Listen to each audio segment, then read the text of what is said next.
Okay, so where did Independence Day come from? So, Roland Emmerich and I had just made a movie called Stargate, and we were doing press for the movie. And one of the reporters said, "Do you really believe that aliens built the pyramids in Egypt?" And we said no. And they said, "Well, how could you make Stargate if you don't actually believe that?" And we said, "Well, because it'd be a great story." And then Roland said, I mean, just imagine, just imagine if we woke up tomorrow morning, stepped outside of our homes, and there was a 15-mile wide spaceship above our houses. Wouldn't that be an incredible story? And then he turned to me and went, "I think I got our next movie." From the heart of Hollywood, it's the Patrick Labyorteaux Show with Patrick Labyorteaux. It's the Patrick Labyorteaux Show. Patrick Labyorteaux. He's the one you gotta know. Tonight's episode, Dean Devlin. Patrick Labyorteaux Show. He's the one you gotta know. Previously on Dean Devlin, Uber producer Dean Devlin, born in New York City, has produced and co-written some of the most successful feature films of all time. Independence Day, Stargate, and Godzilla, which collectively grossed more than $1.4 billion worldwide. That's billion with a B. But the feature film world wasn't enough, so he founded Electric Entertainment, where he serves as chairman and CEO and force of nature behind such hit TV shows as The Librarian, Leverage, Almost Paradise, and The Ark. So basically, Dean and I have had exactly the same career. Please welcome Dean Devlin. Hey there, this is the Patrick Labyorteaux Show with Patrick Labyorteaux. I am Patrick Labyorteaux, and I am here with uber mega producer of blockbuster films and super addictive TV shows. You know him as a huge producer. I know him as the other actor in Hawaii who would not stop writing. Please welcome Mr. Dean Devlin. Thank you, Hey, Patrick. Dean, how Good you to be doing, here. buddy? I'm good. It's good to see you. Same here. Thank you so much for coming on. I got to tell you, man, just as a little bit of how we know each other, we ended up doing this sugarcane industrial film in Hawaii together. Now, the way that I remember it was during some sort of strike, and I figured, well, great, I'll go and get this industrial. No one's going to be auditioning for it. And I walk into this office and literally every actor in town is there because everyone's out of work and they all want to go to Hawaii. What was your experience? Um, I actually just got cast in it, which was super cool. And I think it's just because there wasn't a whole lot of guys who looked like me at that time. Right? Uh, so I think they thought of me as a slightly older CNH sugarcane boy. So Act one, beginnings. Okay, so let's start there. Okay, so you started off as an actor and yes, you come from a Hollywood family. Your dad is a producer. He produced Witches of Eastwick. He produced My Bodyguard. Your mom's an actress who was in every movie that, look, if Rick Dalton had a real show, I bet she would have been on it. It was in that's that true. perfect time of it. She would have been on Bounty Absolutely. Law. But you're not a Nepo baby, as far as I know. It was almost like you had to fight with your family to like get into the business. So what was it that got you into acting? What was it in your like what caused you to want to be an actor? Well, I had kind of screwed up my educational path. I quit high school the day before graduation. So, Why? oh, that's a long story. But basically, I got in a fight with my teachers, and to protest, I quit the day before graduation. So I wasn't going to be going to college. I wasn't going to be having an academic life, and I thought, since I can't do it through the normal route, perhaps if I could be an actor, that could be my way into becoming a director one day. Right. So I moved to New York. Didn't know what I was going to do. I ended up working at a company called Furco, which stood for Film Equipment Rental Company. And I was renting film equipment to people in New York. And one day, Martin Scorsese's production manager came in, struck Uh-huh. up a conversation with me, asked me what I wanted to do, and I told him. And he said, "Well, do you want to be a PA on Martin's new movie? It's called The King of Comedy. And I was like, yes, I'm desperate to be a PA on The King of Comedy. So I quit I my had job. no idea. So I quit my job. I found a replacement. I trained the replacement, got the Uh-huh. replacement in good shape, and I showed up for work. And the production manager went, "Oh, I forgot to call you." And I go, "What do you mean?" He goes, "I had to hire Scorsese's nephew." And I was like, "I just quit my job." He goes, "Yeah, I feel Oh my bad." God. I said, "You feel bad? I can't pay my rent." So I went back to the apartment and I was like, I don't know what I'm going to do with my life. Then he called me back and he said, "Well, I can't get you on the movie, but how would you like to be Al Pacino's chauffeur?" And I said, "I'll take any What? job. I'll take any job. I'll take it." And I became Al Pacino's chauffeur for the next 2 years. And he showed me a whole other world of acting, a whole other way of thinking about being an actor. Where's that And movie? Have you ever so thought about writing for that whole that 2 years is not a week. That's a long time. it was an amazing 2 years. He was an amazing mentor, taught me a lot about acting, a lot about filmmaking. One of the stories I always love to tell is he was doing this play called American Buffalo off Broadway Yes, while I'm he was aware. shooting the movie Author. Uh-huh. And I remember being on set on Author, and I thought, oh, he must not like this movie. And we were in the car, and I said, do you not like this movie? And he goes, "What do you mean?" I said, "Well, I watch you in the play every night, and you're like amazing. And then we're here on set, and it I don't know, it kind of looks to me like you're not really doing anything." And he said, "I want you to come to dailies with me the next day." So I did. And when we got in the theater and I saw the big screen, he was brilliant.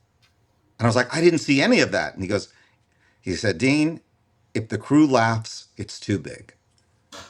And I never forgot that. This is really fascinating because I tell a similar story when I work with Jim Carrey. Okay, so I'm doing one scene with Jim Carrey and Yes Man. I'm there on the set. I'm 3 feet away from him, and Yes Man was not a big character. Obviously, it was a Jim Carrey kind of straight role, but he's still Jim Carrey. And I'm watching him, and all day I'm thinking, oh, okay, I guess he's really toning it down. He's not really doing anything. He's not doing anything really. And I wasn't disappointed, but I was surprised, like, wow. And then you see the movie, and when you see the frame, it's so different. Everything Right. comes to life. Right. Now, obviously, you're a total pro. Where do you think that comes from? What do you think is going on there with that? Not only just Al Pacino and Jim Carrey, but like what's happening when the camera's watching an actor? I think the magic of film acting is that the camera can see what you're thinking. So you don't always have to show what you're thinking. You just have to think Mm-hmm. it. The camera will find Yeah. it. I always tell this story about Christian Kane on how he got cast on my show Leverage. Right.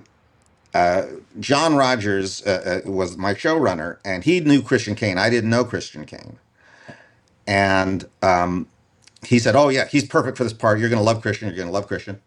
Well, I wasn't there the day he came in to read. But later I went over to John. I said, "How'd he do?" And he goes, "Oh, he really he messed up. He was no good." So I said, "Okay." So we moved on to look for other actors, but we didn't see any other actors that we liked. And so finally, it was Right. getting very close to the time to shoot the show, and I called John back and I said, "Did you guys tape his audition?" He said, "Yeah." I said, "Let me go see the tape." So I go and I look at the tape, and he's brilliant. So I called John. And I said, "John, did you look at the tape?" And he goes, "Why would I look at the tape? I was in the room." I said, "Come Yeah. into my office and look at the tape." And when he saw it, he was like, "Oh my God, he's great." I said, "Yeah, he wasn't acting for the room. He was acting for the camera." It's fascinating to me. So you have this great insight with Al Pacino. Um, you worked a lot, okay? You worked a lot as far as that 10, 15 years. Did you take that information and did it affect the way that you would either audition or the way that you would choose how to play something? Oh yeah, working with Al completely changed my idea of what it was to be an actor. I grew up in Los Angeles where everyone with a photo and a resume is an actor. Right. But, in New York, especially around Pacino, uh, you had to earn that title. You couldn't Yeah. say you're an actor unless you had done something so that you were acknowledged for it. So that really became part of the way I thought about acting. That it was like it was not something given; it was something earned. What was your favorite? I don't want to go like on a list of how do I ask this question when when you're in New York with Al Pacino and you have this moment.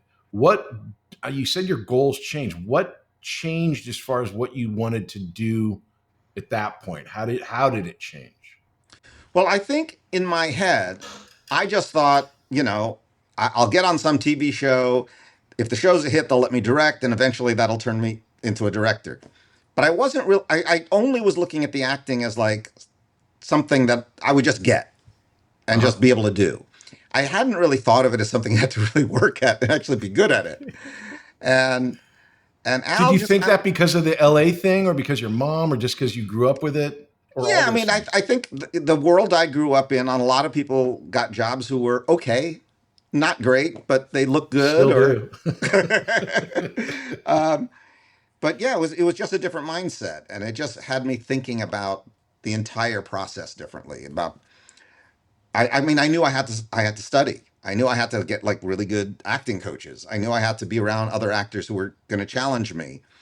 So I realized it was a tougher road than I had thought it was, So and I was you going to be realize more it's aggressive about it. tougher. You've mentioned directing like three times already. So at that time, that was your goal, and acting was a way in. Did it change from being wanting to be a director to wanting to be an actor, or just knowing that if you wanted to be a better actor, you had to do these things? Did you then want to become an actor over a director with Pacino and that I experience? I thought I only had a chance at being an actor. I didn't think I had a chance at anything else. Just because I had not gone to college, I didn't have anything. I had one student film that won an award in California when I was 13. But other than that, I had nothing, really to be able to promote myself as a professional. Yeah, but here's a really interesting thing because people are going to be wondering, but your dad's a producer, your mom's an actress. I know, but share the reality of how that works for real. I mean, you're saying you didn't have an opportunity, but people would say you did. Well, my father was dead against nepotism. So he would just not, I mean, he wouldn't let me work on his shows. He wouldn't put me in anything. It was Uh, literally harder because he was a producer. yeah, I mean, okay, this is a really harsh acting story. I'll tell you this Okay. story. This is really harsh. So before I had moved to New York, after I had dropped out of high school, I got a role in a play here in Los Angeles called Comedies by Shakespeare, where we did 12 Shakespearean comedies all in 2 hours. So Wow. it was madness. Yeah. So my father, the movie producer, comes to the show. He sits front row center like this, the whole show. So now the show's over. I'm backstage and I'm taking off the makeup, and my Mhm. dad's hand comes on my shoulder and he says, "Son, I've been a professional in this business for over 30 years. You're not an actor. You're never going to be an actor. And it's time you Oh, figure out what you're going to do with your life." oh my So God. now, time cut years later, I've moved to New York. I've worked for Pacino, changed my whole attitude about acting, and I get a play, the lead role of a play. And my father flies to New York, sees the play, loves the play, comes to my dressing room afterwards and raves about how great I was. And I said, "Oh, what happened to I'm not an actor, I'm never going to be an actor?" And my dad looked at me and said, "Son, if your father can talk you out of being an actor, you aren't one." That's a great story. Did you think that that's really what went down, or he was like trying to No, I make do, it? because my father hated the Yeah. business. He hated what it did to people. He Uh-huh. regretted that he had gone into the business. And Wow. for him to see me wanting it was just a huge disappointment. He would have been happy with me doing any job other than something in the business. So this is fascinating to me because I mean I know you and I know that from literally the moment that we met, you were talking about a script you were writing about a paparazzi that you wanted Sean Penn to play. You were Right. writing the script. All you do whenever I'm around you is talk about film. I always assumed it was because you grew up with a mom as an actress and a dad as a producer, but it Well, seems like that. I Go think ahead. that is true because I was on movie sets. I was on their sets. And Okay. that's like a kid being at the circus. You're just going to you're going to get infected. So I think they definitely had been responsible for it, but they just had regretted it. Is there a magic moment for you, like when you were a kid, where you're like, because I remember mine, where you're on a set and you go, I got to do this all the time? Or was it just you were soaking in it? Or was there one moment? Well, probably the moment was my father was doing a movie at the Warner Brothers lot in Burbank. Uh huh. And I discovered that he had a golf cart. And I stole that golf cart. I think I was 13 at the time. And I drove all over the lot, going all through the back lot and all the old. I was like my own private Universal Studios tour. And I think that by the end, oh, and then I got busted because the Teamsters got mad at me for driving Of the golf course. cart. Yeah. And then I had to like go to my father and get reprimanded. But it was so naughty and so much fun, and I was just that was it. I needed to be on movie sets for the rest of my life. That's a freaky great story. I had a very similar story where I was doing a movie at Warner's and my mom brought my bike and just riding around the lot. You just ride around the lot. It's fantastic. So you're doing all of this stuff in New York. You're having all of these New York adventures. What brings you back to Hollywood? How does the transition, was it an acting thing or Well, what brought you back? so um, I I shared an apartment with another dude, and while I was doing the play was actually in East Hampton, Okay. and while I was doing the play, my roommate didn't pay the rent, and he skipped town. So when the play was finished and we were supposed to move on to Broadway, I come back to the apartment and it's 2 months behind. I don't have any money to pay for it, and the play was paying I think $200 a week or some crazy little amount of money. Yeah. And I literally was homeless. So I was actually even though I was no longer working for Pacino, I still had a key to his car. So I knew where his car was kept in the garage. So I literally slept in his car for about 3 months. After which I went, all right, I got to go back to LA. Was he was not aware of this? I can't No, imagine he'd be aware of this. no, So no. you lived in Alpa. This is I took care of the car. you've got 15 titles for your book already. I slept in Al Pacino's car. I lived in. So you finally kind of came to terms that yeah, it's a nice car, but it's not a great apartment. So it's time to go back. So you come back here, and then you're doing the acting thing, which is around the time kind of where we met up. Yep. And what's so weird is you were you were talking about it with the Hawaiian thing that guys didn't look like you. You were considered ethnic when I mean, as the whitest guy alive, I don't really have that experience, but it was like yeah, there were ethnic guys like oh they would play Hispanic, Italian, Puerto Rican, Hawaiian, anything they could. And did you find yourself kind of like in this little area, or was it that you Yeah, could jump in and out of it? I basically got to play the gang member, the janitor. I had to have all these. I had these terrible fake Hispanic accents that I would try to do. They were just awful. I mean, I really, would ask you to do just one, but I'm awful. sure that it would get you canceled nowadays. I would be canceled in 5 seconds if I did it. Um, but it's interesting because what was absolutely a negative then would be a positive today. You Right. know, It's all about diversity. It's all it's all about about having a diversity and representation. Yeah. yeah. And in those days, I mean, I remember once I got cast as a Mexican gang member, and this group that protected Mexican actors got really pissed off about it because I'm not Mexican. And I was like, yeah, but do I have to wait for the Filipino Jew role to come around for me to get a part? Because if I do, I can just retire right now. They don't write for the Filipino Jewish guy. Yeah, there's not as many Filipino Jew gang role members Yeah, going exactly. around. So you're in LA, and at this time we're going up for all of these parts. Like you say, you're playing all these different gang members and these side characters. We end up doing this industrial, which for me, I fell in love with Elizabeth, the girl that played the Hawaiian girl, and we ended up having like this relationship for 2 years. But you come back, we end up being friends. You're this time again. You said director, but you're writing all the time. So where'd the writing come from? I figure, again, the only road I'm going to get to filmmaking is if I write my own stuff or if I act in something.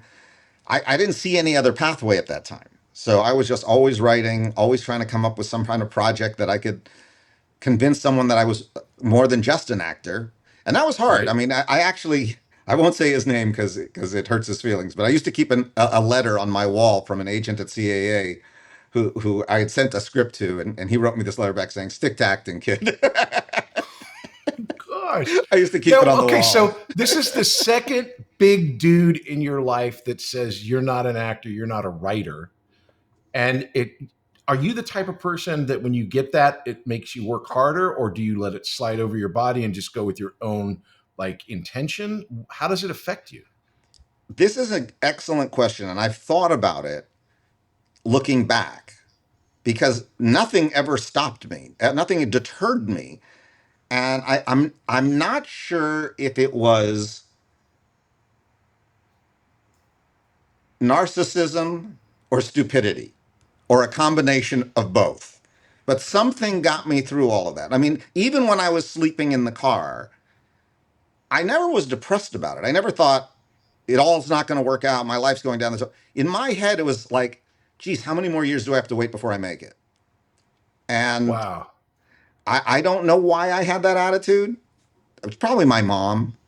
But it's odd looking back. Because of your mom, because that's her personality, or she was the opposite of your dad and was always fawning over your accomplishments, or I don't know. My mom believed I could do anything I wanted to do. And she was the exact opposite of my father. I mean, they were divorced, so I had two different homes to be Okay. in. When I was with mom, I could say, I think I'm going to be a rocket scientist. And she goes, that's great. My dad was like, I think they need a plumber. Right. Maybe you could be an apprentice. So yeah, it was very It's different interesting, man. attitude. And when you think about parents, it's like I'm already psychoanalyzing your dad. Like it sounds like maybe he had dreams that were crushed, and he loves you and doesn't want your dreams to be crushed. And your mom, who's gorgeous and talented, had experiences and success, and lives in that kind of actor world of maybe make believe or pretend. Never met either one of these people, but I think that you're a combination of that in that you're pragmatic and understand that there's going to be difficulties.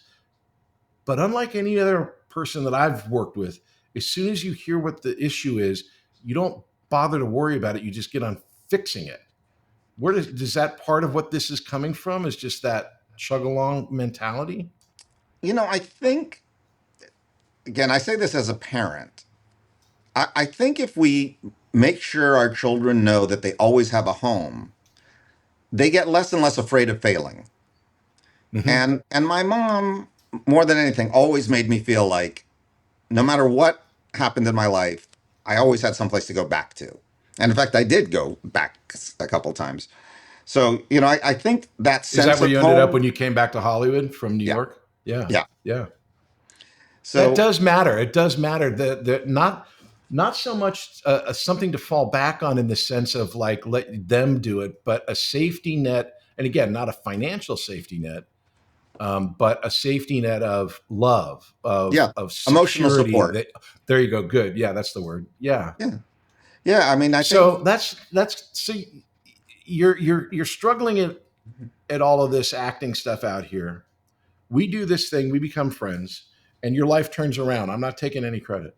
But it was all you. we end up Yeah, it was all me. We ended up going up for this movie, which I didn't get, but you get. It was this German movie, a science fiction movie that was, I would literally, I think everyone in the room, everyone there, everyone going in was writing it off as like, this is nothing but a paycheck. But we So all want a I'll tell paycheck you and we my all want a story on job. that. Yeah. So So tell us about this movie. I had two auditions on the same day. Okay. One was this sci-fi movie, which was one of the worst scripts I'd ever read. On the same day, I auditioned for Arturo Ui at the Mark Taper Forum. And the rumor that I had heard was that Keanu Reeves was up for it. And I really wanted to show that I'm up there with Keanu Reeves. Right. I don't know if he was really up for it or not, but I'd been told that. I believed it. So it motivated me. Was he So Keanu at this point or still Casey Reeves? no, he was Keanu. Okay. He was known. We were jealous of him. Okay. Anyway, so that night I get a call from my agent and he says, "Good news, you got them both." And I said, "I can't believe this. This is fantastic." I said, "But I'm going to do the play." And he goes, "Okay, I understand that. And if you want to do the play, great." He goes, "Do you know what it pays?" And I said, "No." And he goes, "It's $250 a week." I goes, "The lead role." He goes, "It's actor's equity." That's all it is. And he knew, my agent knew that I was taking care of my mom at that point, that we were sharing a house together and I was paying all the bills and my unemployment had run out and 200 a week was kind of tough. And I said, "What does the movie pay?" And he goes, "You can get 15,000 for the movie." I'm like, "Ah." I go, "But it's awful. It's going to, it'll kill my career." And he said, "Dean, it's so awful. No one will ever see it." So just do it, get the money, take care of your family. When you get back, we'll find you another play. So I said, "All right, fine." So I take the movie thinking, oh, yeah, this is going to be a nightmare. And I get to Germany and I see some of the most beautiful sets I've ever seen in my life. I mean, just beautifully designed. Wow. And the director, he's moving the camera like Spielberg does. I mean, like really brilliantly moving the camera and designing these shots. And I'm so impressed with it. And I went over to him and I said, "You're a real director. Why are you directing this piece of crap script?" And he said, "I don't know. When I wrote it, I was like, yikes." So So you remove your foot from your mouth, and then you said, I said, "English is your second language. Would you be okay if I were to, improv my dialogue a little bit? Just to give it a little bit more authentic flavor." He goes, "Yeah, improv. I love improv. Yeah, do it." So I do. Well, about 3 days later, he pulls me off set and he goes, "Dean, we have a very big problem." I said, "What's that?" He said, "All the other actors are very angry with you." I said, "They're angry with me? What'd I do?" He goes, "You have all the best lines in the movie now." So he said, "Would you rewrite their dialogue as well as yours?" I went, "Absolutely." So now I'm doing a dialogue pass for all the other characters. I'm having a ball. I'm acting and I'm kind of writing. okay, so I love this story. When you're doing that, when you're in the midst of this, were you in the actor's mode, like now I got to take care of these guys, or were you excited to work with this director guy, or were you just excited to be writing? Did you feel where was your head? Honestly, I was just so excited that someone was taking me seriously creatively and that I got to be part. I wasn't just going to be a meat puppet. I was going to actually be part of this whole thing. Right. And anyway, the upshot of it was the movie got finished and it was still pretty terrible. and Roland called me and said, "Take a look at the movie. Tell me what you think."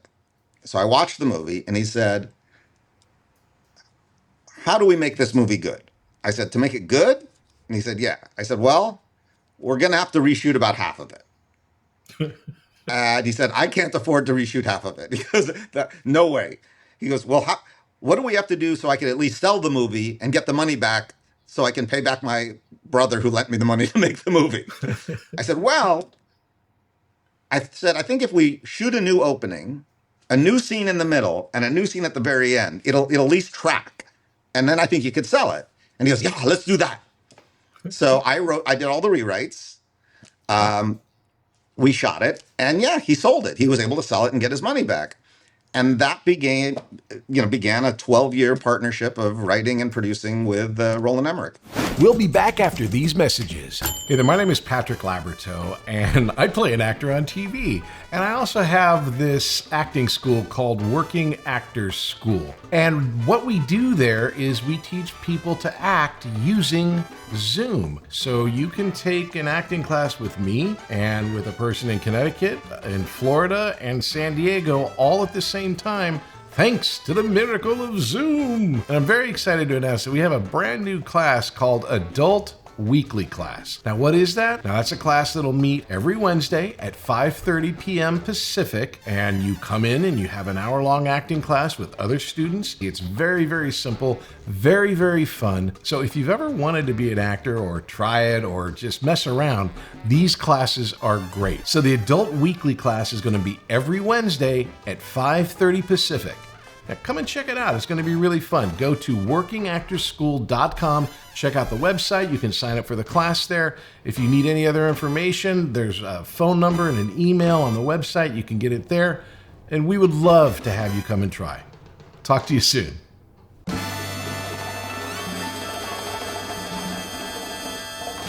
Act 2, Success. So this is wonderful. So you found this person that you're working with that you're creatively in sync with. You guys come back from Germany, and I believe, and you'll correct me because you know better than I do, Universal Soldier was your first project together back here? Well, it was the first one that got made. We were supposed to do another film. Okay. We were supposed to do a film called, God, I don't even know if I should tell this story. We were supposed to do a film called Isobar. And Joel Silver was the producer, and Mario Casar was the executive producer. Stallone was the lead. And Roland asked me if I would rewrite the script. So I just went and did it. And I was writing the script. And the day before I was finished, there was a big announcement in the paper that they had just hired Steven D'Souza for $2 million to rewrite the script. Oof. And Roland called them up and said, "You're getting a script for free tomorrow. Why don't you wait until you read that before you spend $2 million?" And they yelled at Roland and said, "We just got you the greatest writer in Hollywood. You should be grateful, blah, blah, blah, blah." Anyway, the upshot of it is Roland didn't like the script that Steven wrote. He liked my script. He said, "If you want to do Dean's, I'll do it. If you want to do the other one, go with God. Have a good time, but I'm not directing it." And they kind of didn't think he was serious. And they started prepping the movie as though he was going to direct it. Yeah. And then about 3 weeks before the start of principal photography, Roland drags me into a meeting with the studio and says, "Listen, I just want to make sure you understand I'm not going to be there in 2 weeks when you guys start shooting." And they started screaming at him, saying, "You'll never work in this town again." And Roland says, "Yeah, I don't care." And he walked out, and the movie fell apart. And then the studio called and apologized and said, "Do you want to do this movie called Universal Soldier?" And Roland's like, "Yeah, sure." Where does he get that? Why would he do that? I mean, obviously you guys are working together, but you're also trying to make a big break for something. You got to feel like, I mean, you guys are compadres or whatever the great word for it is. I mean, he's got your back, you got his back. Roland had no fear. And he cared about making movies, but he didn't care about his career. He always felt he'll find some way to finance his film. And it really influenced me because Roland was like a train that's moving forward. You could either jump on it with him or get run over by it. But there was no like influencing the train. Once Roland decided he's making a movie, he's making that movie. And that's so interesting. Francis Ford Coppola talks about, he goes, as a director, the way he does it is it's like you grab a flag and you start running down the street and you get people to start following you along. That's totally what Roland did. Totally what he did. And so that led to that. You were working with him on this. How are you feeling about this? I mean, obviously he's got your back, but were you like going, dude, maybe we should rethink this? Or I don't know. What were you thinking? It was hilarious. So back in that meeting where Roland basically walked out, he walks out of the room and I'm alone in the room with Joel Silver and Mario Casar. And I'm like, two of the scariest dudes in the 80s, 90s ever. And I'm like, that guy's my ride. I gotta go. But it was funny because he calls me up and he says, Dean, we got a new movie. I said, what is it? And he goes, it's called Universal Soldier. And it stars Jean-Claude Van Damme and Dolph Lundgren. I go, what's it about? He goes, I don't know. They don't care. As long as we call it Universal Soldier and these two guys star in it, we can do anything we want. We just can't spend more than $14 million. I was like, well, Roland, do you know who those guys are? Do you know those actors? And he goes, I think, wasn't one of them in a Rocky movie? I said, yeah, do you know the other guy? He goes, no, I don't know him. So I drove down to Blockbuster and I rented all these Jean-Claude Van Damme movies and these Dolph Lundgren movies. And I came back to Roland's house and I put them in the VCR. And Roland's face was like melting. Just like, oh no, what have I agreed to do? Oh no, oh no. So finally, after we watched the last one, I turned to Roland and I go, okay, Roland, what's the opening scene of the movie starring those two guys? And Roland goes, they kill each other.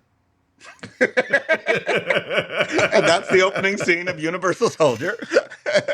And it was kind of brilliant. Yeah, and so you obviously now you're given this job of writing a script for two people that English is not their first language. They're not known as actors. They have great personality or charisma or whatever. I mean, they look great. You guys made them look great.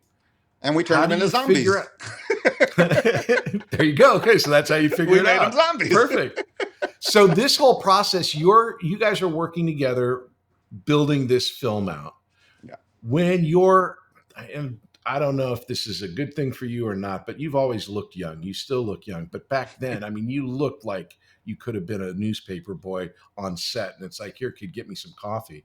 What was it like for you to be a producer of this film where, I mean, Hollywood is Hollywood. Shit happens really, really fast. But now you're the producer, writer, and your partner's the director. And I would imagine, based on you, that knowing Roland and his lack of English, you're taking care of most everything except the shots and the directing. Well, on Universal Soldier, I was not a producer. I was only the writer. Okay. But because we had a difficult experience, getting over the finish line in the way we wanted to, I told Roland after that movie, I said, I won't write another film for you unless I'm the producer. And so the next one, Stargate, that was the first time I actually got to be the producer. Okay, so this is great. So I liked Universal Soldier. I'm a big 80s fan. Obviously, you guys came up with a lot of great set pieces, a lot of great look, and a lot of great story, which I thought was kind of cool on the science fiction stuff. Stargate, I freaking love. I love the whole mythology. I love the idea. Where did that come from when you guys you finish Universal Soldier? How does one transition from that to Stargate? So Roland had a movie that he'd wanted to do since film school that he called Necropole. And the idea was that there was a spaceship buried underneath the Great Pyramid of Giza. And in this opening scene, it arises. It rises up from underneath the pyramid. It was a great visual. Yeah. But he didn't have a whole lot beyond it. He pitched me like the first act, but he didn't have much more beyond that. And I told him that I had always wanted to do a movie. And I said I didn't have a title for it, but it was basically Lawrence of Arabia in outer space. And it took place on this other planet.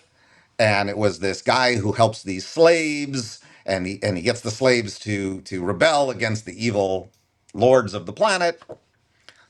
And he kind of liked that. And we said, well, how do we connect these two ideas? How do we put your movie and this movie together and make it into one movie? And it was actually a brilliant production designer named LabyorSheaux, who was a dear friend of Roland's. And he turned to us and he said, other than the movie The Fly and Star Trek, there's not been a lot of movies with transporters in it. He goes, it's really common in science fiction novels and science fiction writing, but there hasn't been a lot of use of it. He goes, so what if it's a transporter that takes us from Earth to this other planet? And I said, not a transporter, a Stargate. And that's how it started. Oh my gosh. And that word came out of your mouth, out of your head, and it just obviously when you hear it, you go, "Oh, of course." Yeah, and now had no idea that there was already a video game called Stargate. So while we were in Right, production, I'm right. like, oh, I hope we're not going to get sued about this. But yeah, I thought I made it up.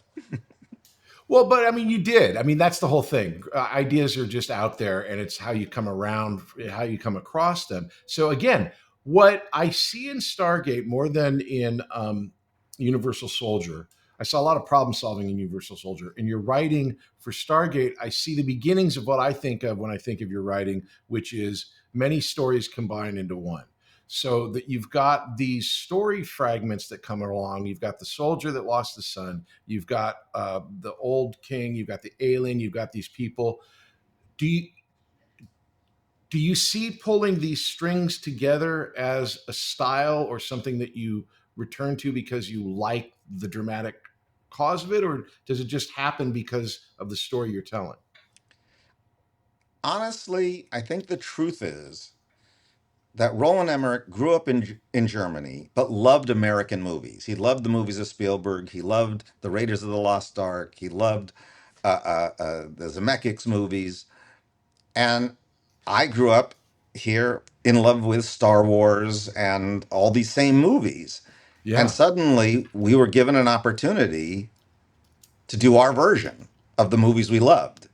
So I think it was less thought out as kitchen sink. It's like everything that we ever loved in a movie, we got to have that. Oh, we got to have the spaceships that are shooting the guys on the ground, and so I'd love to say it was more intellectual or some strategy.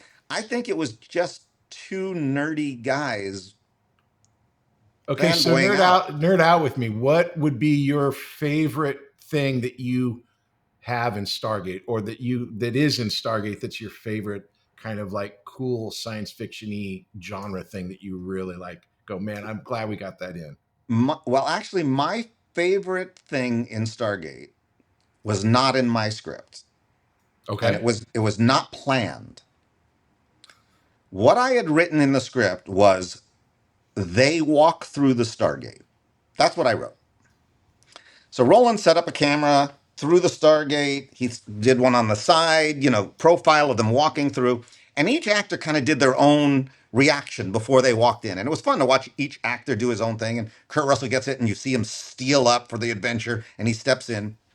But then James Spader walked up to the water, and he just slowly put his hands in, and then he pulled his hands out and looked at his hands. And then he looked up at it with the sense of, I'm about to have this adventure. Now, meanwhile, our visual effects supervisor is yanking at my collar saying, tell him we can't hold the effect that long. Tell him we can't hold the effect that long. And I'm like, shut up. He's doing something good. Shut up. And James came up with this moment that for me in one little bit was the entire movie. It was this guy who had lived this life in isolation in a lab who was suddenly getting the adventure of a lifetime. And just the way he put Yeah. his hands in, pulled his hands out, looked at his hands, and then looked up at the gate. To this day, that's my favorite moment in the entire movie. So that's a great lead into. So you worked with Jean Claude Van Damme and Dolph Lundgren. Then your next movie, you've got Kurt Russell, James Spader, and at the time, the most hot actor in the world from The Crying Game. I'm not placing your Jay name. Davidson. Jay Davidson. All of a sudden, all these A-list. I mean, I say this because Jay Davidson has kind of gone up and down, but at the time was like that was the person I everyone think he had wanted to just work won an with. Oscar. Yeah, I mean, big time for Crying Game. And you've got Kurt Russell and James Spader. What was that like for you as an actor to be working with these people? Did you obviously you see the difference? No shade on Jean Claude and Dolph, but you see the difference. Well, I love these guys, and so I'll tell you this story. Here's an untold story I will tell. So Wonderful. Kurt Russell had turned down the movie 4 times, and finally, we offered him more money than he had ever been offered on any movie in his life. And he showed up at the office and he said, I think this is one of the dumbest scripts I've ever read, but you're paying me this crazy amount of money. I'm going to show up every day and be unbelievably professional, and I'm going to give you everything I got. And I was like, thank you. Right. So then we start the movie. Spader thinks it's the dumbest script he's ever read in his life. And there's this moment where we go to shoot this scene out in the desert. It's like 120 degrees. We got the crew out there. It's brutal. And Spader comes marching out onto the set and he says, "You said you were going to rewrite this scene. You didn't rewrite this scene. You told me you were going to rewrite it." And we're like, "Well, maybe we can, figure out some stuff here on set." And he goes, "No, I'm going back to my trailer. When you have this scene rewritten, you call me and I'll come back out and shoot it." And he stormed off. And all of a sudden, Kurt Russell shows up. And Kurt Russell goes, "Where's the kid?" And I said, "Well, he's in his trailer. He don't want to come out until we rewrite the scene." And he goes, "What?" Kurt goes marching down to James Spader's trailer, bangs on his door. James opens the door and he goes, "What the hell are you doing?" And Spader goes, "Oh, come on. You know that this dialogue is awful." And Kurt Russell goes, "Of course it's awful. That's why they're paying you $1 million. If it was brilliant, you'd do it for free." That's wonderful. Now, Had you worked or did you know any of these guys before? None. Okay. None. Wow. But I will say both men, when they saw the film, loved the movie and said, "I didn't see it. I didn't get it. Now I get it. Right. It's wonderful. And I'm so glad I was part of it." But while we were making it, they really thought they were making, an Ed Wood movie. Well, it goes right back to the same thing that we were talking about with actors and the camera. When you guys, and I say you guys, meaning you and Roland specifically, I don't have this talent. I've never produced a big, huge science fiction movie, but there's so many ingredients and so many flavors and so many things that you need to keep track of to make it a thing, like a confection, that when you're done with it and you're watching it, it all makes sense. That this may be what's going on in your head. And actors, their job is to worry about their character and what they're saying. And so the dialogue may not make sense to them at one point, but it's the tone, that kind of Republic serial kind of fun adventure. You never know what's going to be around the next corner adventure part. It just, I can see why they wouldn't see it. And then it comes out. So the movie comes out and it's huge. It was huge. So what is this? How do you guys do? I mean, not how do you do it, but you start off with Universal Soldier, which was a great action flick that everyone respected. You come out with Stargate, big hit. Now you guys are like this really known thing. Where are you as far as what you think you are versus what you are, what you think you're going to do next? How does that affect you? Well, we had not become crazy egomaniacs yet. That would happen later. In that moment, we just thought, hey, we might be able to get another movie made.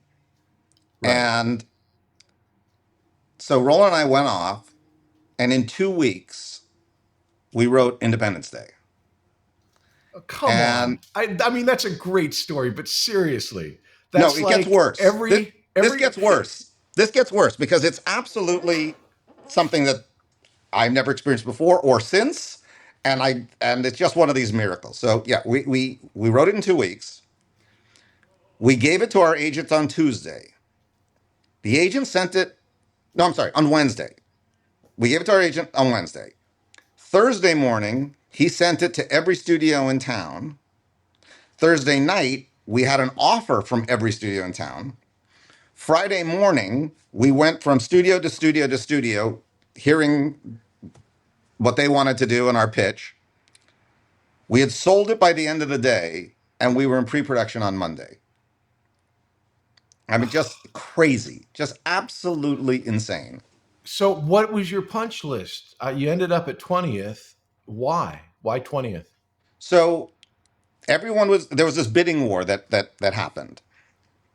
And the numbers kept getting better and better for us as the day went on. At the end of the day, it came down to 2 studios, Fox and Universal. And we had to decide which one, because the 2 offers were exactly the same, and neither was going to go any higher.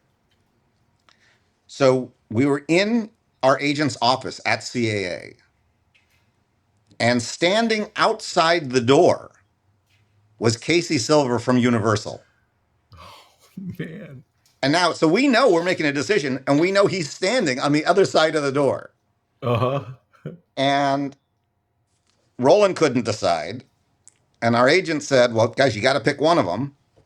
And so they both turned to me and said, look, this is, your biggest film as a producer. What do you think? And I said, well, Fox made the highest offer first. I said, and Universal just made Waterworld. I worry that after what happened with Waterworld, they might stick a microscope up an area of my body that I don't want explored. We're going to go with Fox. That's So a we pretty decided to go with savvy Fox. decision. That I think I not that you need my approval, but I think that's a really smart way to look at it. So when we And opened the door and Casey Silver's standing there, I'll only put it this way. If you read Casey Silver's book, he describes it as the worst day of his career. And I was not allowed to go to Universal for several years after that. So you literally are starting on this project. I can't even imagine the endorphins and the chemicals, legal or otherwise, going through your body at this point, because it's so crazy that it was news here in town. It was on the cover of Variety when you guys sold that movie before it was a movie. Everyone knew about it. It's not a small movie.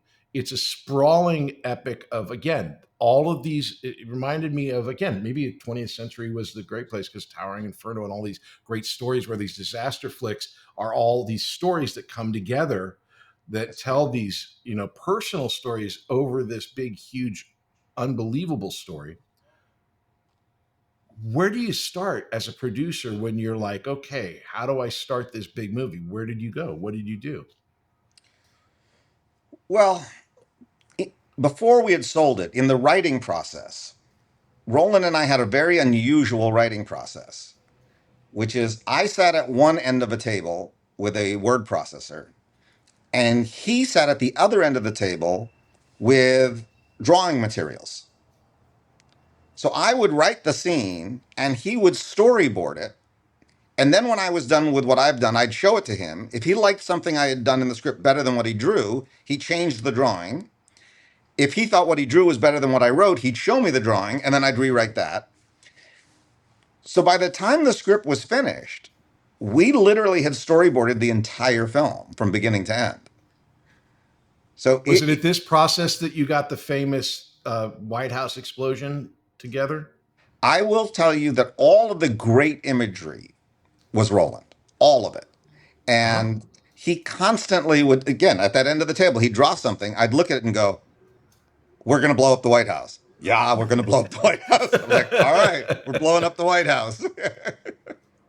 And it was, yeah, it was, and it was a weird, magical experience. And it was one of these things where, and it's never happened again, so it's not like I think this can be reproduced. But it was one of those things where you're constantly waiting for the bad news. You're constantly waiting for the other shoe to drop, where it all like goes to hell. Yeah. And it never happened. We never had the difficult actor. We never had the horrible thing on set. Everything just kept going great.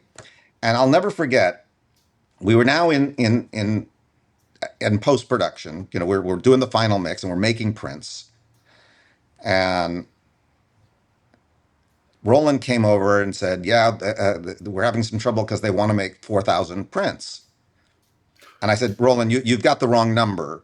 They don't do more than 2,000 prints." And he goes, "No, I think they're going to do 4,500 prints." I said, "No, you've got this messed up." So I called up Tom Sherrick and I said, "Tom, what is the number of prints you guys are making? Because Roland's kind of freaking out here." And he goes, "Yeah, somewhere between 4,500 and 5,000." And I went, "I have to go home." I put the phone down. I got dizzy, and I realized they were going to go for the record. And Yeah, this has never been done before. Yeah. That had never been done before, and I was just terrified. To me, I just I was hoping it could be Stargate again. And then when I realized, no, they're going for the home run. They're going for the world record. Then I got very, very nervous. Before we get to the opening, there's one other bit. Like, you'll do a movie and no one will like it, and then it'll come out, and then 20 years later, it's like this classic where everyone loves it. Or you'll do something that you're not thinking about, and then it becomes something big. The speech that the president gives at the end of ID4, I think is one of those things where it's just sort of come into this big, especially now with all the memes and all the clips and everything on social media. Was there anything special or not special about the moment that you put that together? Was that you? How did that come about? All right, so here's the story behind the speech. Well, let me give you a story before the story. The story Okay. before the story, on the very first movie that Roland and I had done together, when I was writing it, Universal Soldier, I was in a room by myself for like 2 hours trying to write the scene. And finally, Roland walked in and said, "What the hell is taking so long?" And I said, "Roland, it's just awful. Everything I'm writing, I've read it before. I've seen it in another movie. It's crappy. It's not that I'm not good at this. This is not great." And Roland put his hand on my shoulder and he said, "Look, Dean, you're not a genius." He goes, "But you know what? I'm not either. And maybe if we just work really, really hard, we can become good craftsmen." Once he said that, the pressure went off. It's like, oh, Right, I don't have right. to be a genius. There's other guys who are geniuses. I just got to keep getting better, make a better looking chair. Okay, I'm not going to make a piece of art that's going to be in the gallery, but I'm going to make your favorite chair in your house. And I was like, okay, that's an attainable goal. All right, so now time Yeah. cut to this moment. So we're doing the script for Independence Day. And we get to this moment, and I'm really excited about it. And I'm pitching it to Roland. I said, "This is the night before the big battle." And I said, "This is right out of Henry IV, Shakespeare. He's walking amongst the troops and he sees they're nervous. And he realizes that he has to steel them up for battle."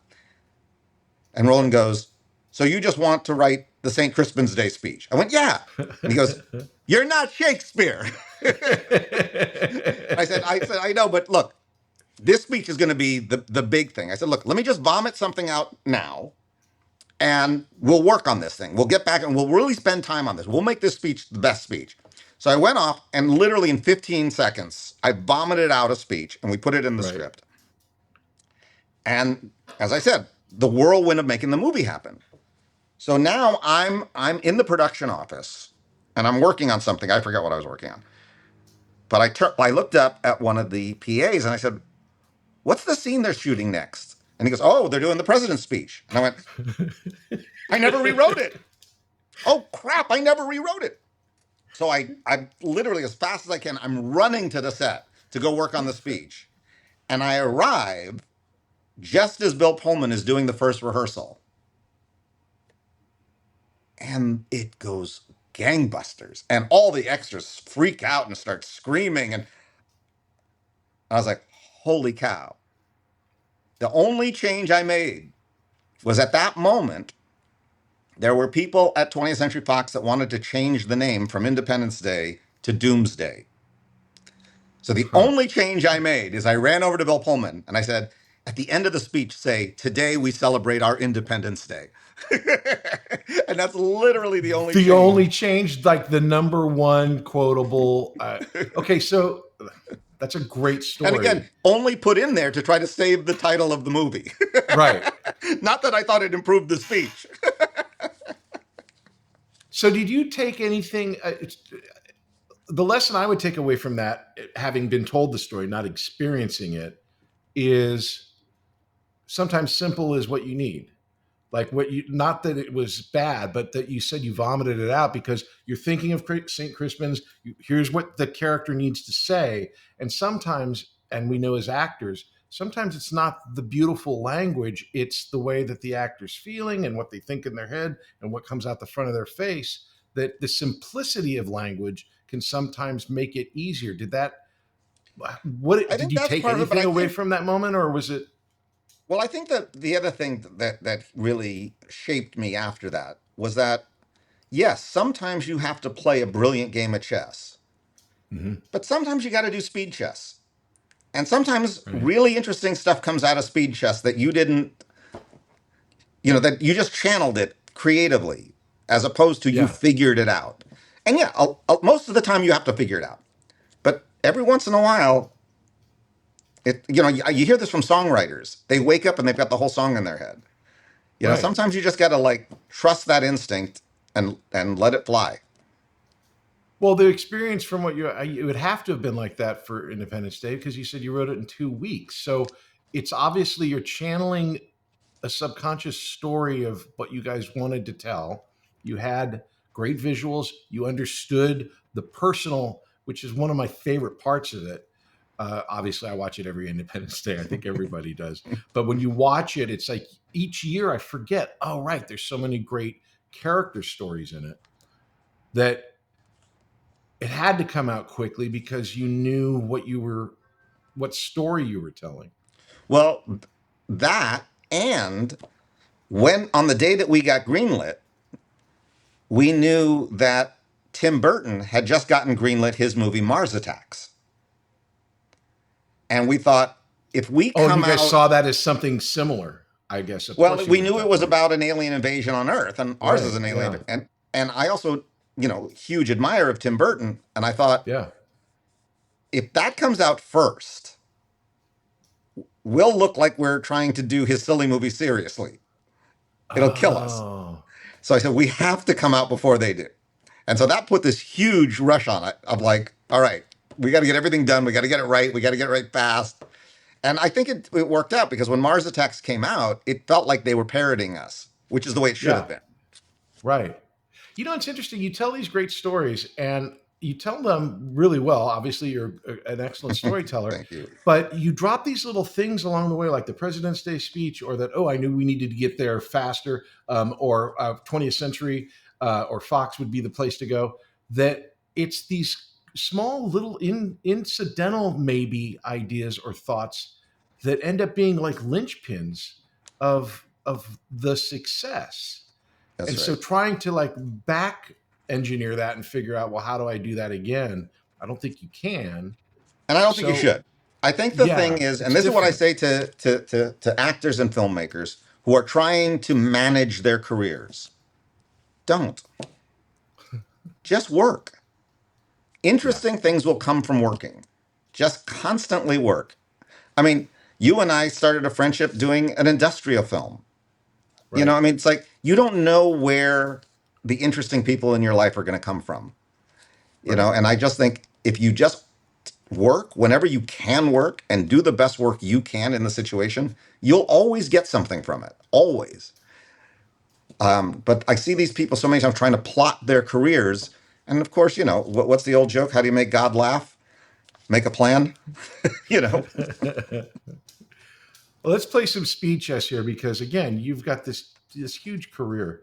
You they release Independence Day. It's the largest movie in the history of the world forever and ever. You are the creators of it. There's no doubt. What happens to you emotionally? Yeah, I mean, basically, that's the one I'm interested in because obviously we know what the career happened, but what happened? What does it feel like? What does it? Well, we became, and I hope Roland's not mad at me for saying we, because maybe he'd say, no, you, Dean, giant egomaniacs. Just horrible, narcissistic egomaniacs. And luckily, we then made Godzilla, which kind of brought us right back to Earth, smacked us in the face, and said, you're not as talented as you think you are. And it was the best I thing that think could have it's a happened. great compliment to your own emotional stability that you understand this or see it like this. But in the midst of it, I know I've been an egomaniac. I've been on a TV series. I've been a star. I know what I feel like when I'm, number one on a call sheet.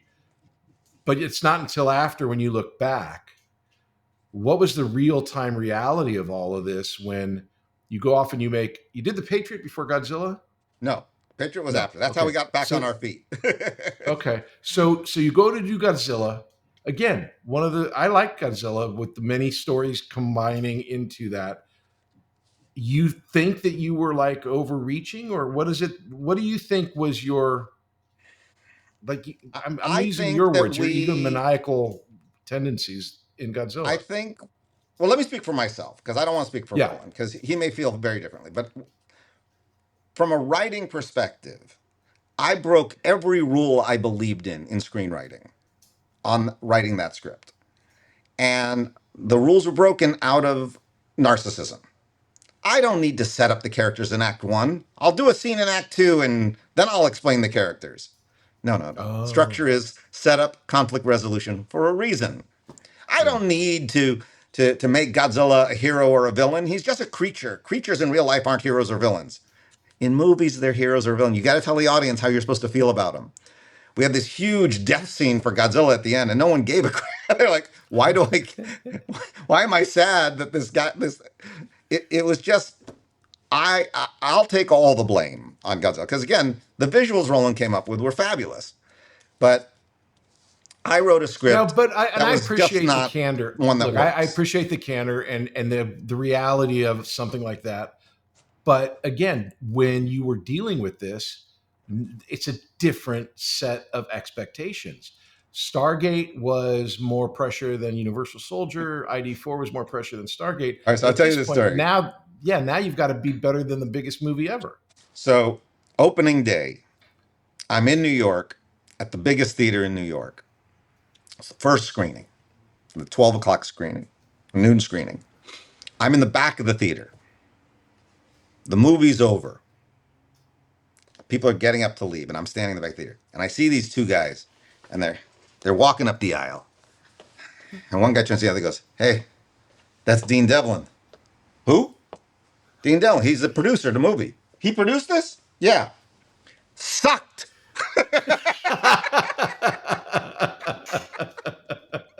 Sucked. Oh my God. Real time call check. Oh, geez. But honestly, So, it, I look at it as the best thing that could have happened to me. At the time, yeah, it was like devastating. But you need to be brought back to earth.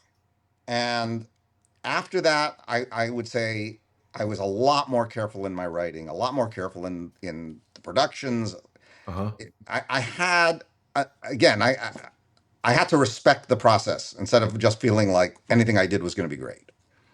And I think had Godzilla been a gigantic monster hit, I Uh-huh. might not have learned those lessons.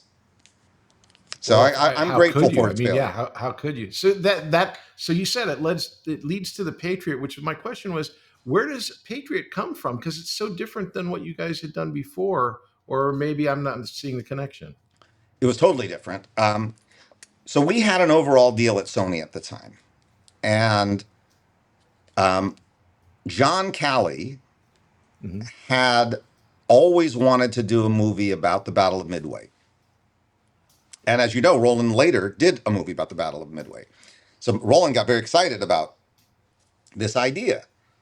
So we started trying to develop for John Calley this movie about the Battle of Midway. Um, During this process, they were giving us writing samples of writers that they thought were really good writers. So they gave us this script and they said, the guy who wrote this wrote the movie Spielberg just shot. It's going to come out soon. It's called Saving Private Ryan. This guy, we believe in this guy. We're not going to make this script, but we want you to read it because we think it's really, great writing. We agreed. We loved it. So much Uh-huh. so we really wanted to make the movie. So we came back and we said, all right, well, this is the writer we want for Midway. And John Kelly said, Sony is owned by a Japanese company. Maybe we don't do the Battle of Oh. Midway. So I said, can we do Patriot? He goes, let's go do the Patriot. And that's how the Patriot happened. So I think I'm right that you're not credited as a writer on that. You're a That's right. producer, right? That's right. So, but come on, are you, or is it like you're still working day to So day? You got to be working on it somehow, right? there was 35 drafts of the script done, Oof. um, all done by the writer. But I would say I got very involved, as did Roland, as did Mel Gibson, in the Hmm. script notes. So Right. it was very intense, and and we kept doing draft after draft draft. The only thing that I wrote in the movie is there's a moment after Mel Gibson's son is dead, and he's in this tent alone, and he's talking about his life, and I wrote that one little speech. But other than that, it was all written by Robert Rodat. Which, I mean, obviously he's a talented guy. I mean, there's not. I'm not looking Yeah. to say that you. But again, I mean, just look at this murderer's row. You've got Heath Ledger, you've got Mel Gibson, you've got you and Roland, you've got Robert Rodet, and you're all producer writers, and you're on this project. Was this a? You say it was kind of like a return from the bizarre experience of Godzilla of being over confident, I guess. How was the experience on Patriot? What was your experience for that? Well, almost the exact opposite, because we were going to take every scene seriously. We were going to take the Mm-hmm. structure seriously. We were going to take how we shot it seriously. We had been knocked down to earth, and we were determined to really do something good. It's an You interesting succeeded. thing. It's a good movie. It's you How do you talked like it? earlier though about movies getting a second life, and it's interesting Yeah. because when the movie came out, it had like 50-50 reviews. 50 liked it, 50 didn't like it. The big knock on it was how many times we had the American flag in it, and they thought it was a jingoistic, overly patriotic movie. But the very next year is when 9/11 happened. And that was also when the DVD came out. And Okay. we went from 50-50 reviews to 100% positive reviews.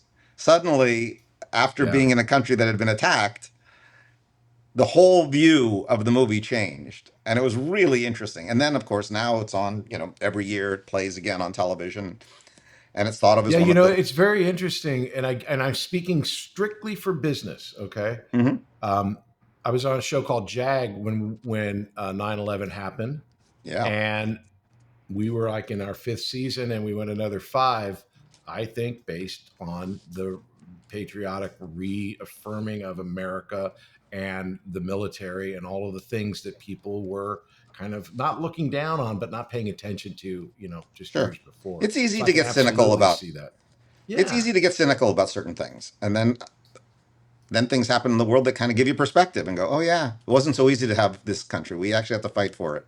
We'll be back after these messages. Hey there, my name is Patrick Labyorteaux, and I play an actor on TV. And I also have this acting school called Working Actors School. And what we do there is we teach people to act using Zoom. So you can take an acting class with me and with a person in Connecticut, in Florida, and San Diego all at the same time, thanks to the miracle of Zoom. But we also teach kids. We have a great class called the Youth Weekly class that's every Tuesday at 5:30 p.m. Pacific time. And it's for kids. It's for like 10 to 17. And we have a great group of kids right now, and it is ongoing. So if you know someone that wants to get into acting and has never done any acting but would love to try, why don't you have them try starting off with Youth Weekly?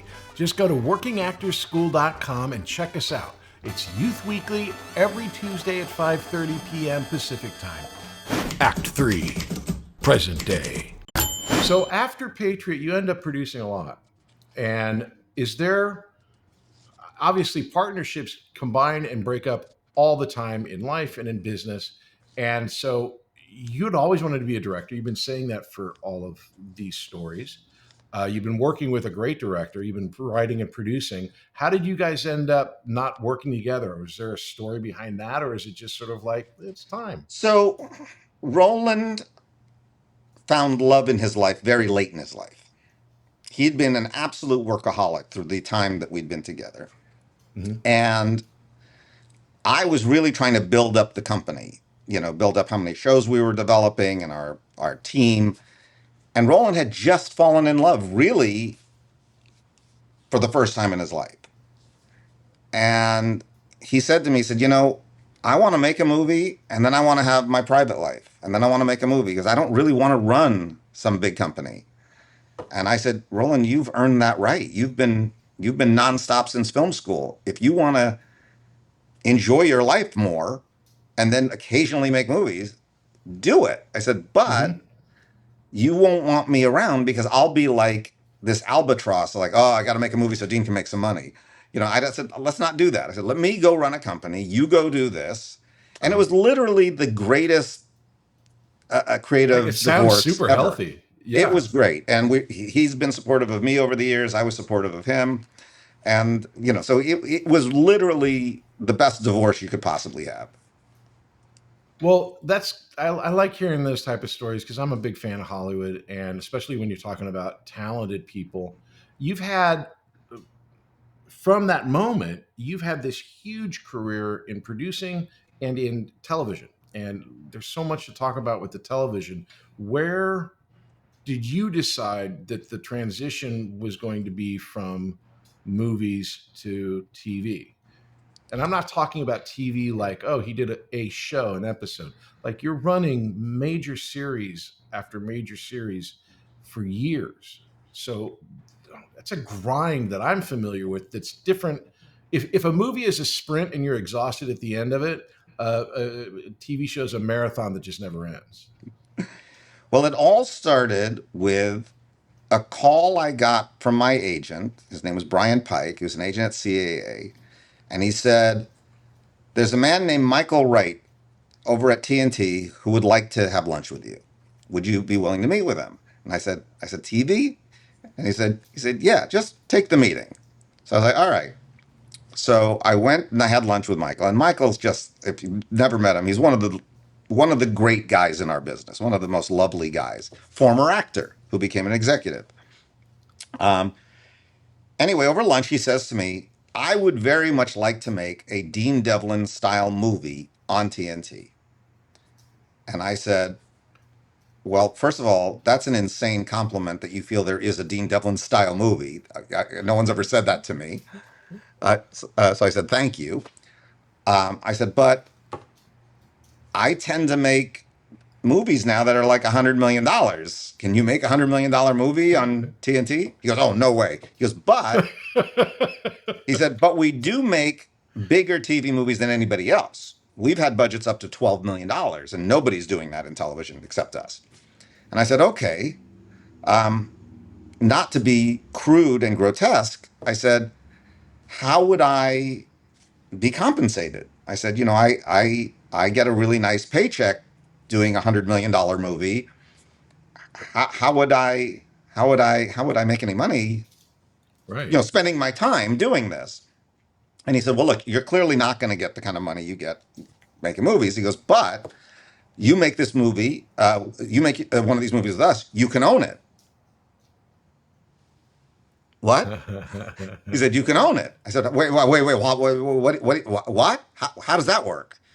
And he said, look, we'll put up 75% of the budget for the right to show it on TNT for 4 years. So You'll that's their put up, license fee. Yeah. yeah, you'll put up 25% of the budget, and you can sell it all over the world. And in 4 years, you get it back in the US. I was done. We're doing this. Yeah. And Was that's that how the we've been doing. triangle? No, that was the first Librarian movie. That was a librarian. Okay. Yeah, the very first Librarian. That was in 2004.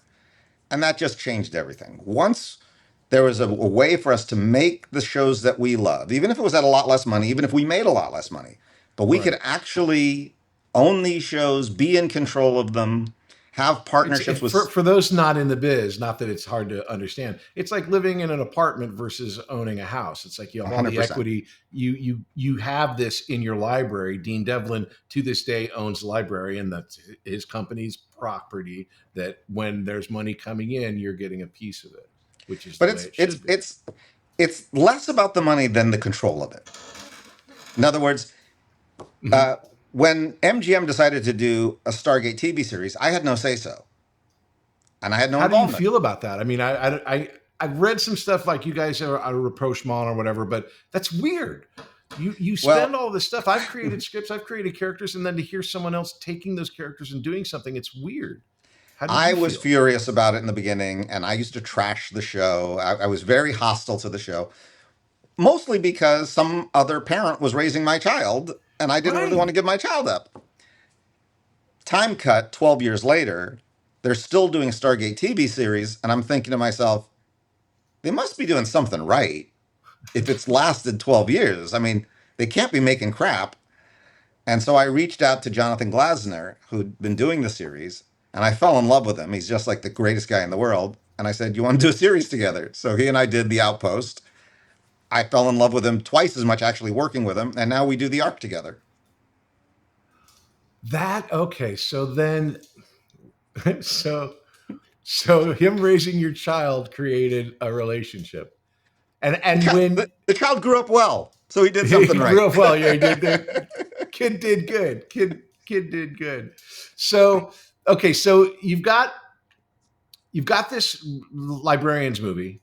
How does it then go from a big, huge movie, which it was a big deal? I remember TNT. It was like a big, kind of like where TNT made their bones as far as like making a place to go for like uh, only for television It, movies for it cable. was the highest rated movie on television that year. Not highest rated movie of the week, highest rated movie. So we actually beat Lord of the Rings on its television debut.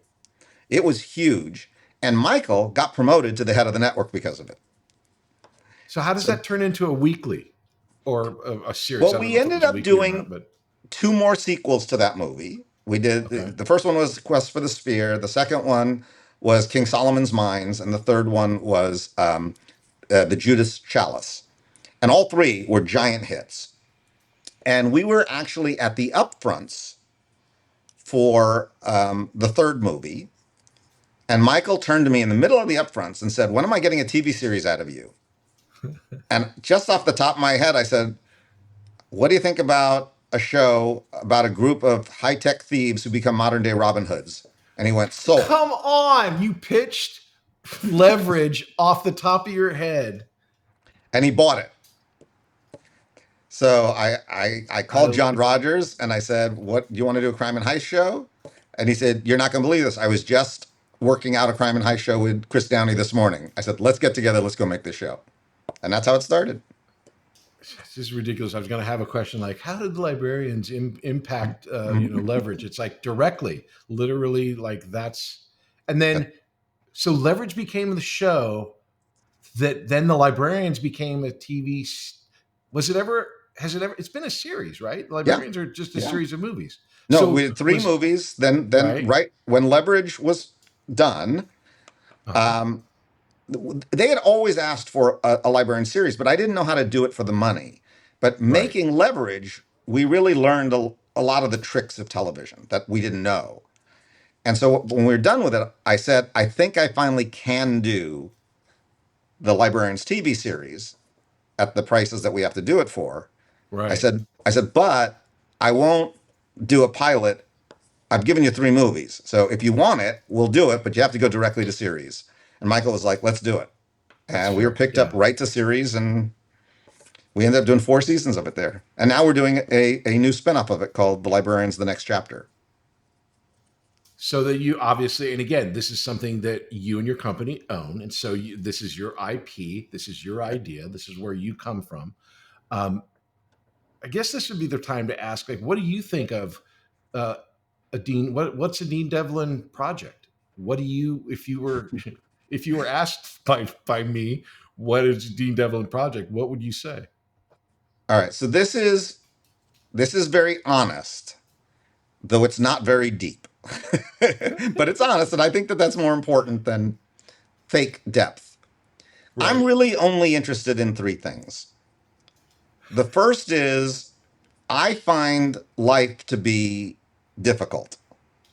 So the art I want to make, I want it to be fun. That's just my own personal preference. hmm Second, I'm kind of addicted to the cheer moment. You know, that moment when you're watching something and you go, yes, yeah, I got to have it. It's like I need that more than anything in the world. the ultimate Randy Quaid moment when he's going That's up into right. the spaceship. Yeah, But the third thing is I like to get a little weepy. I like that my eyes get all watery, right? Now, number three tends to temper one and two. So if I can get all three of those things in balance in anything, I don't care if it's a web series, a movie, a TV series, a documentary, if I get those three things, I want to make it. And if you look across the board of the shows we've done, it pretty much always follows that formula, whether intentionally or unintentionally. You're right, obviously. Of course it does. But what's interesting to me is I thought for sure there'd be some sort of genre component, but in your heart, that's not what it's about. It's about the characters and the feelings. Where does the genre aspect come for you? Just from, I don't know, So being our age and growing up on Star Wars? I don't know. I think the thing is, whatever you make, whether you make art house movies, whether you make documentaries, it really needs to come from something that you personally love. Our business, as you know more than anybody, it's brutal. Yeah. It's just it's a grind. It's hard. So if you're going to spend an enormous amount of time doing anything, you want that when it's done, it tickles you in a way that nothing else tickles you. Yeah. And for me, it was when I was a little boy and my mama came back from being on Star Trek and she handed me a stuntman's phaser. And I was like, this is my crack. This is my new addiction and this is my crack. That is definitely a moment for sure for anybody to experience that. Now you've done, okay, so you have ended up directing. Between acting, writing, producing, directing, what is your favorite and why? Well, I don't enjoy acting, so you can cross that one off. Okay. I was never that good at it. It was always a means to an end. There's much better people to act, and I'm happy to hire them. So there's no secret desire to get myself in one of my films. So then it comes down to the producing, writing, directing, and to me, they're all the same thing. They're all just storytelling. You know, Right. I have two wonderful kids, and my favorite thing is telling them bedtime stories.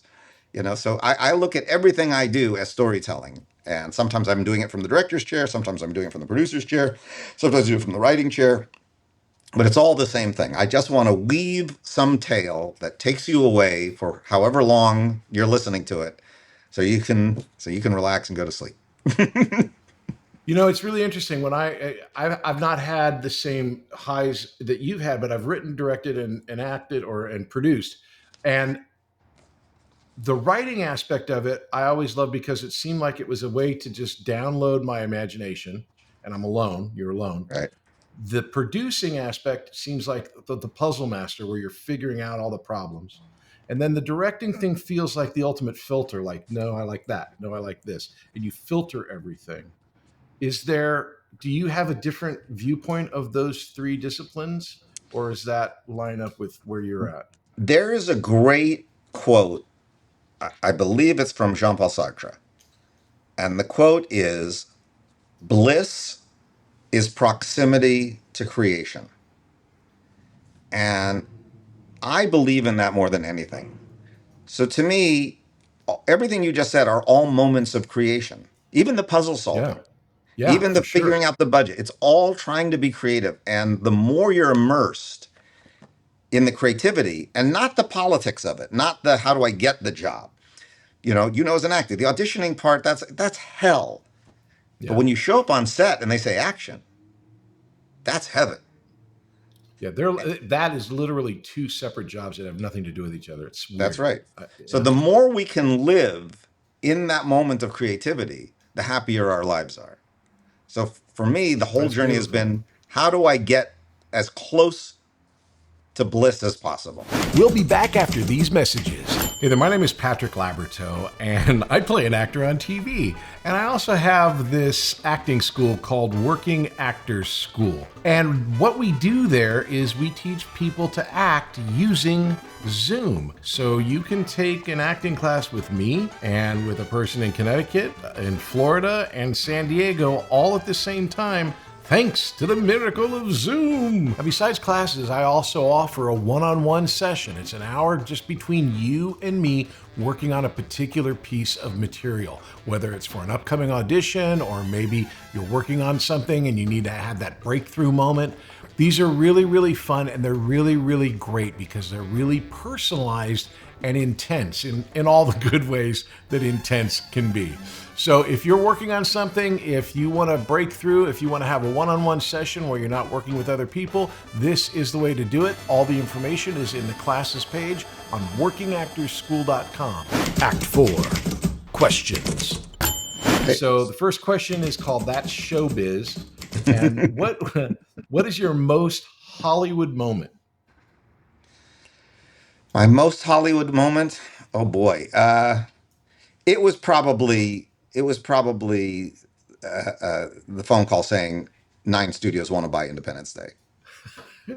That's a pretty good Hollywood moment. That was probably my most Hollywood moment of all time. Okay, that's Showbiz Part 2. What's your most embarrassing Hollywood moment? Probably being fired off of Geostorm and having another director and writer reshoot 60% of the movie. That was probably my Oof. greatest humiliation. Okay, I can see that. This one is the showdown, the best and the worst. What's the best thing you've ever done? And we're saying, kids are great, but we're saying in entertainment, best thing you've ever done, the worst thing you've ever done. Well, I have to say the best thing I've ever done was The Patriot because I met my wife on it. So, having Fair, not done that, I fair. wouldn't have my wife or my children. So, that's the best thing I've ever done. And the worst thing I've ever done, oh boy, probably a tie between Geostorm and the sequel to Independence Day. Okay. No follow-up questions will be here. Show me the money. The biggest missed financial opportunity. I'm not looking for numbers. I'm just looking for what was your biggest missed financial opportunity? Oh, this is a horrible story. So, when Roland and I were still working together, we got a call from New Line, and they had just acquired a project from Miramax. And it was a big, risky project for them because they had to make 3 movies without knowing if the first one was going to work or not. So it was a Mm-hmm. 3-movie commitment. And it was a young director out of Australia who had shown promise, but he had never done a big, giant hit movie. Would Roland and I come on as executive producers and get 5% of the gross just to kind of guarantee that Peter Jackson can do this film called Lord of the Rings? And we turned it down. Oh, so that hurts me way over here. so that would All right, probably and be the then biggest missed opportunity of all. finally, show me some love. What's your favorite piece of work I've done? Well, it's completely selfish. For me, it's the industrial film we did together. Of Because course, you absolutely. because not only did you take something that was absolutely wood and made it fun and watchable, but you made the whole experience for me fun. And I did this again just to have a job, and it goes down as one of my favorite experiences. And I Well, credit you what you largely said for that. earlier, I appreciate that because what you said earlier was really true. Just go to work, right? The whole idea of this business is just go to work. And I That's say right. that all the time because that's why we're here. Why are we bothering with anything else? We're kind of at the end here, but I still have one last question called show and tell. In Sure. the back, you have the helmet from Phantom of the Paradise. I love this movie. What is your connection to this film, man? This is it's people who watch this will want to know. Well, I'm a giant Brian De Palma fan, and this is my favorite movie that he ever made. And I've always wanted to remake it. I've always wanted to turn it into a Broadway play. Never been able to get the rights to do it. Um, he brilliantly wove together Faust, The Picture of Dorian Gray, and Phantom of the Opera into Right. one brilliant story. And Paul Williams wrote the most amazing music. Right? And The history of pop music from that bubblegum act all the way through to Kiss, he figured it all out, man. Why it wouldn't he'll, be a great Broadway he'll musical. deny this. He'll deny this. But in the 80s, I was at a bar with Gene Simmons, and he told me they got the black and white makeup idea from Phantom of the Paradise. I love that piece of information because it makes so much sense. Oh my Yeah. God. Epilogue. You're literally creating like a new network with Electric Now with all your different shows. How do you I asked you this when we went to lunch the other day, you know, how do you do the creative stuff? And it's like it's always for the creative, but there's so much that's going on in your world right now. How do you manage your energy, time, and all of that? How do you do it? Well, Electric Now is not something that was done because we thought, oh, we're going to make a ton of money with this thing. Electric Now was created with one thing in mind, which was how can we begin a one-on-one direct relationship with our customer, with the people who actually like what we do. There are a lot of people who don't like what I do. That's fine. But there are those who really, really enjoy it. How can I Yeah. have a closer relationship with them? And we started thinking that, we have this incredible fan base on Leverage, an incredible fan base on the Outpost. They're not necessarily the same people. How can we kind of aggregate these people together Mm-hmm. to turn them into a power block? And perhaps if they liked one show, maybe they'll like the other ones, right? So it Right. really became a whole thing of how can we get this dialogue going with our fans? And that's led to you and I were talking about it before. ElectriCon. We're doing our first convention in New Orleans, and we're going to celebrate all the electric shows there. And the fans can come in and meet the stars of each show. Which I think is And a freaking great idea, which I've never heard of before. I mean, obviously you have pop culture conventions, but like for one production company, I mean, it seems anonymous, but you're so that production company that it's the idea to celebrate all those different shows at one place is a great idea. but again, it's not about us. It's about the fans. That's the thing. Once these fans got Right. aggregated, they became their thing. This event is all about them. It's not about us. I mean, we're there to Right. to to facilitate, but So this if is I'm one really of your, about if the I'm a fan. fan of, if I'm a fan of Leverage and I'm going to ElectriCon, what happens? What do I get to, what's there? Well, if What's you going to love happen? leverage, you're going to get a leverage panel. There'll be a leverage redemption panel. You may get turned on to some of the other shows while you're there and see those panels. There'll be a director's panel of the people who did it. There's going to be Joe LaDuca is going to be talking about the music, how the music's created. Our costume designers are going to be there. Great music on that show, by the way. There'll be a cosplay contest of people dressing up as characters from the shows. And Christian Kane is going to perform live with his band on the first night of the convention. So it's going to be a lot. Oh, and Wow. there's going to be a tour of the set because we shoot in New Orleans.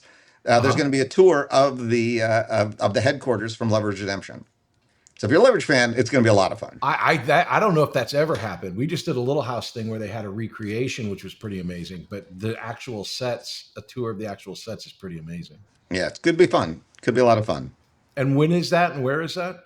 That's October 12th and 13th Uh huh. in New Orleans. And do you need tickets beforehand? Can you get tickets there? How does it work? Well, these conventions have all kinds of different levels of tickets. There's, Okay. high end tickets, there's mid level tickets, there's weekend tickets, and then there's day passes. I think probably economically, the weekend pass is probably the best value. Unless you're only going to go for one day, then a day pass is better. But like a weekend pass, I think there's some savings from buying 2 day passes. Right. But again, the higher level that people go for, the more extra things like the concert or the set tour. It's an experience. It becomes something a little bit different than just coming and seeing tables and panels and Yeah, stuff. we're trying to make the whole thing an immersive experience so that for a weekend you could be inside of our shows.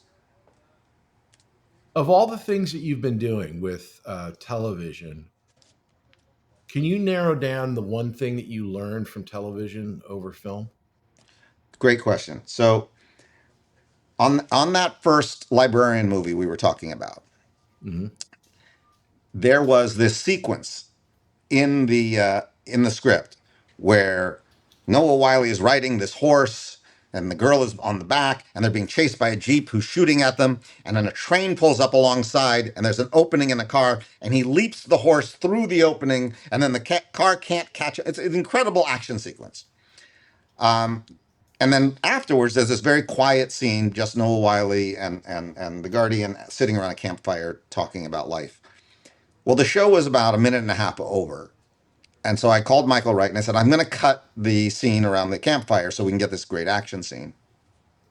And Michael said to me, he said, Dean, when you're in a movie theater and you've got an action sequence like that, your heart is pumping because you're like inside of it and the sounds and the thing. And he goes, and it actually gives you some insight into the character because he jumps the horse through it. So it's really engaging in a movie theater. He said, in television, that's when they go to the bathroom. That's when they go make a sandwich. He said, but the scene around the campfire, everybody's leaning in. On television, they want to know who these characters are. Premise lasts 15 minutes.